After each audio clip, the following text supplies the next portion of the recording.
Tingnan nyo ta mga tropa.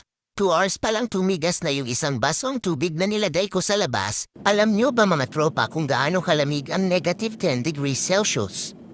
Tara, experiment tayo. Time check 8:10 a.m. Isang basong tubig, nilagyan ko pa ng mainit para medyo maligamgam ang dating ilalagay natin sa labas. Abangan natin kung ilang oras bago tumigas at maging yelo. Habang naghihintay tayo, dito muna ako sa likod, magbubuhos ako ng tubig. Grabe mga tropa, ang kirot sa paa. 2 medyas na suot ko, may inner shirt at jacket pa, pero ramdam na ramdam ko pa rin yung lamig na kumakagat sa balat. Wala pang 2 minutes pero kita nyo naman, tumigas na agad ang tubig. Ganyan kalupit ang lamig dito.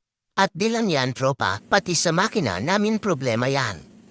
Kapag nagyayelo yung mga parte nito, di makakapasok ng maayos ang hangin, kaya humihinto ang ikot at nagkakaroon ng trouble sa trabaho. 2 hours later.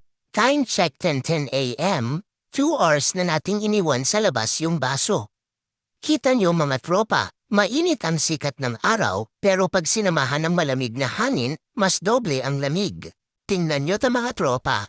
2 hours pa lang tumigas na yung isang basong tubig na nilagay ko sa labas, ganyan kalamag ang negative 10, imaginean mo gumagawa ka ng ice candy tapos ilalagay mo sa freezer para tumigas, yung freezer normal negative 18 ta negative 22 pero matagal bago tumigas umaga hanggang hapon.